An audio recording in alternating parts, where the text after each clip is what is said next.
நீங்கள் வரையும் நெல் பறி உருண்டை எப்படி பண்ணலான்னு பார்க்கலாமா. இதில் இருக்கிற நெல்லெல்லாம் எடுத்தாச்சு 100 கிராம். அதுக்கு வேர்க்கடலை கொப்பரை தேங்காய் தான் நல்லாயிருக்கும். வெறும் தேங்காயோட பல்லாக கீறி போட்டால் சூப்பராக இருக்கும். ஏலக்காய் தேவையான அளவு போட்டுக்கலாம். சுக்குப்பொடி இந்த அளவு போட்டுக்கலாம்.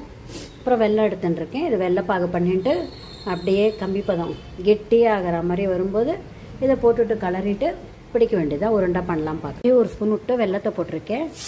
தண்ணி விட்றேன். பாகு நல்லா கெட்டியாகட்டும். பாகு கொதிச்சு ரெடி ஆகிட்டு வருது. நல்லா உருட்டினா உருட்டுற மாதிரி வரணும். தண்ணியில் போட்டு காமிக்கிறேன். அப்போ தான் நம்ம சுக்குப்பொடி, ஏலக்காய் பொடி, தேங்காய், கொப்பரை அதெல்லாம் அதான் தேங்காய் வேர்க்கடலை, இந்த கொப்பரை தேங்காய் வேர்க்கடலை போட்டு வெள்ளை நம்ம எடுத்து வச்சுருக்கோம்ல அதில் போட்டுட்டு இந்த வெள்ளைப்பாகை போட்டு ரவுண்டாக பிடிக்க வேண்டியது தான் ரெடி ஆகிடும். பாகு கெட்டியாண்டு வருது. இப்போ ஏலக்காய் பொடியும் சுக்குப்பொடியும் போட்டு சுக்குப்பொடி போட்டாலும் டேஸ்ட்டாக இருக்கும் பொரி. இந்த நெல் பொரி எந்த பொரியாக இருந்தாலும். இப்போ வேர்க்கடலையும் கொப்பரை தேங்காயும் கட் பண்ணதை போட்டுடலாம். பாகு இப்போ தண்ணியில் போட்டு பார்த்தேன் கரையிறது. உருட்டுற மாதிரி பதம் வந்தால் தான் ஆஃப் பண்ணிவிட்டு எடுத்து வச்ச பொரியில் இதை வெள்ளைப்பாகு கொட்டணும். ஆனால் பதம் வந்துடுத்து.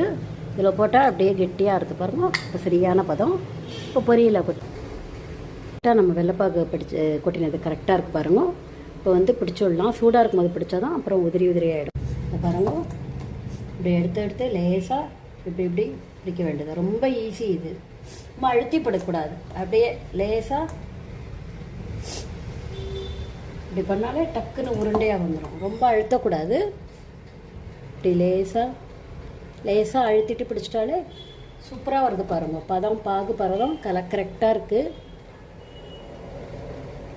கெட்டியாக இருந்தால் தான் பாகு பிடிக்க வரட்டா வர. சூடாக இருக்கும்போதே பிடிக்கணும். முதல்ல பிள்ளையார் மாதிரி பிடிச்சி வச்சுட்டு ஒரு ஜோடி எப்பவுமே அது பண்ணணும். 21 வந்திருக்கு 100 கிராமுக்கு. கரெக்டாக இருக்குது பாருங்கள் பதம். இந்த மாதிரிலாம் பண்ணி பாருங்கள்.